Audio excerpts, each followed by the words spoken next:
I'm far from conspiracy people, but I must admit I'm quite scared of the situation in the world economy, stock and property market right now. So I researched the topic of the Great Reset, property market crash, BlackRock and Vanguard owning the whole planet, and I structured it all in my head and ready to share it with you, so get ready.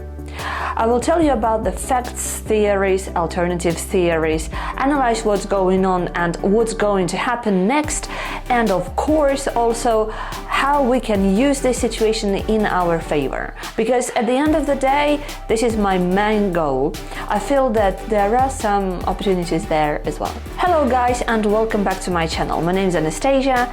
I am relatively new to investing. I have started right before the pandemic and now I'm among those new investors who are trying to save and make money when everything around us is crashing down, it seems like.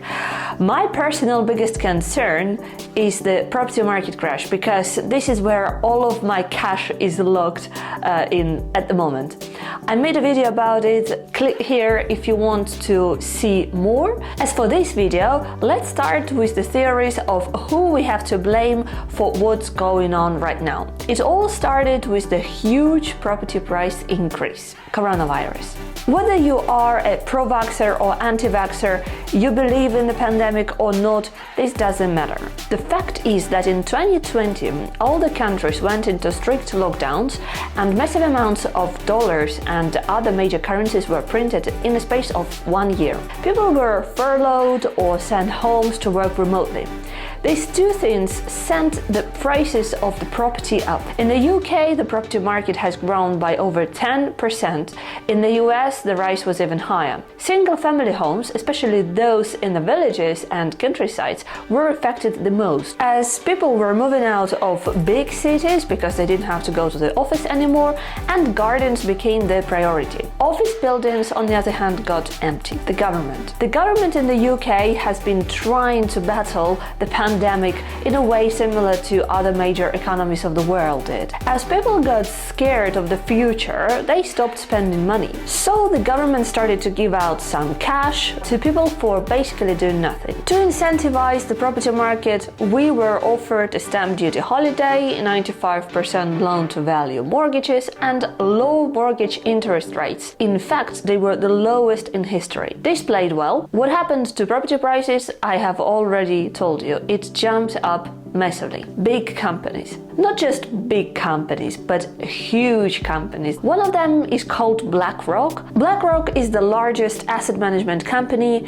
They manage over $10 trillion in assets. BlackRock is already the largest or one of the largest shareholders of 7 largest banks of the US. If you look at every country in Europe or in the world, even in Australia, BlackRock will probably be among the main shareholders of their banks too.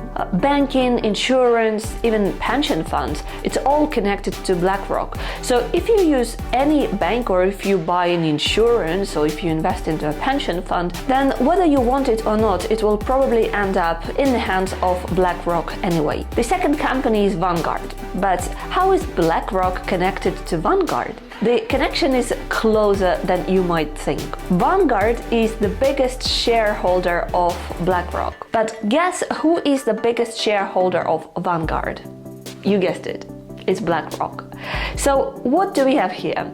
Two companies that kind of own each other and create a monopoly without officially being a monopoly. We don't know though which individuals own these companies. So to say it in a simple language, the people who own the world don't want us to know who they are. The facts finish here and we move on to theories. So what is their connection to the property?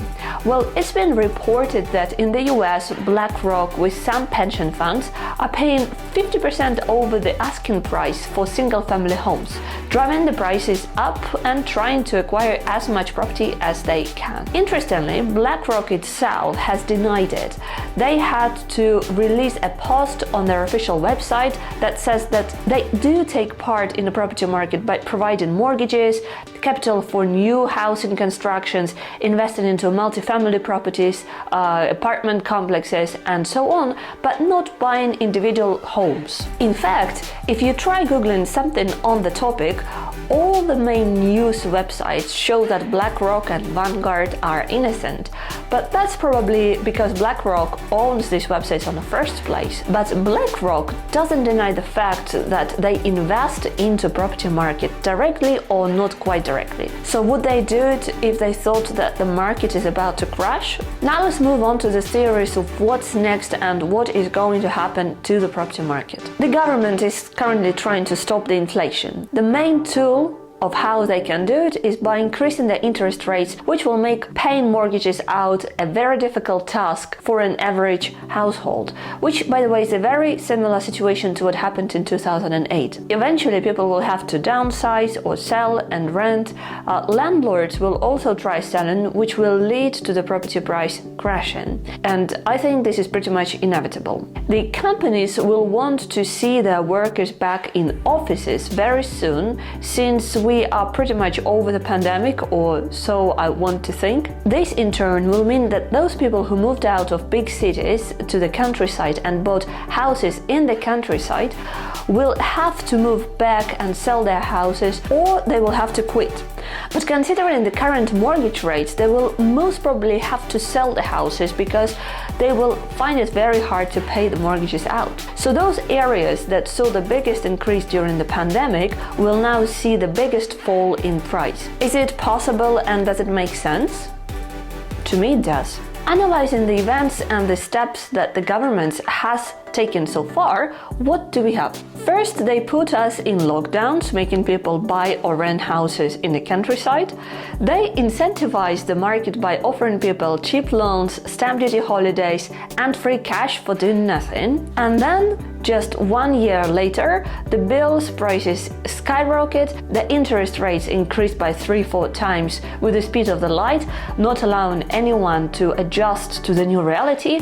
The general inflation is so high that even if you are not involved into property, you will definitely see how the cost of living has increased. So, did the government know about these consequences from the very beginning?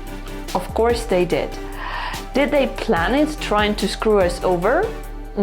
Possibly. It looks like that from the first sight, but to be fair, they did warn the general public before it actually happened. So can we really blame them? The ex-Chancellor of England, Rishi Sunak, said he expected the base rate to go up to 2.5% back in April.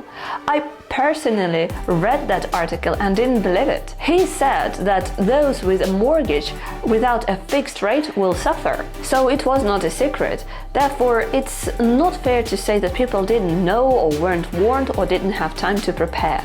The main conspiracy here, though, is connected to the big companies again. Let's go back to BlackRock and Vanguard. Do you remember all the dollars that were printed in 2020 and 2021? Where are they now? Some is in your pocket, of course, but the majority ended up in the pocket of those companies one way or the other. So what if these companies want to own even more?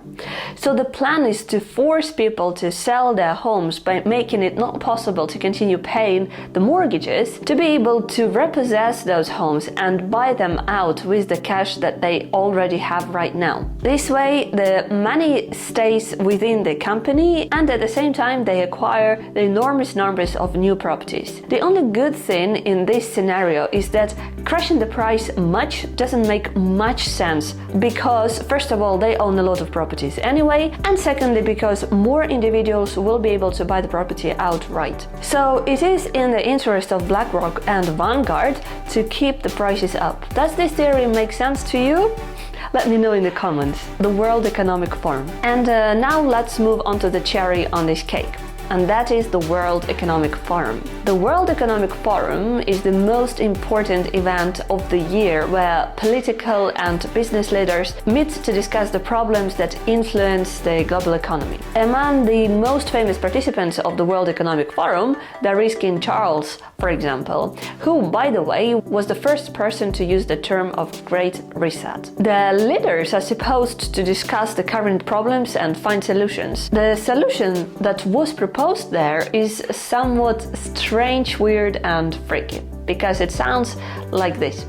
You will own nothing and you'll be happy. They even created an ad promoting this slogan. Now, the supporters of this conspiracy believe that this is where the problem started or where it was tried out on the society. If people don't own anything, then who does? Those same big companies that are probably owned by the members of the World Economic Forum. Now, the conclusions that are based on just theories are not worth much, but anyway, in my personal opinion, I think that the crash is pretty much inevitable, but the question is by how many percent the property price will fall.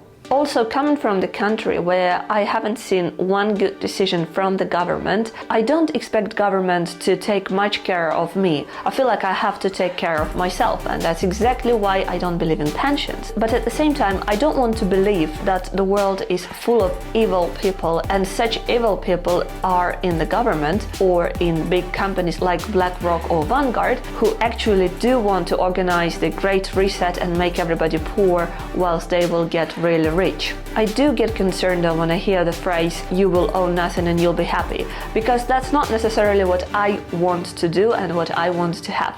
So my plan is to keep my investments, my money and my property for as long as I can and find a way of how I can increase the monthly cash flow. Let me know in the comments what your plan is and what are your thoughts on everything that I just mentioned in this video.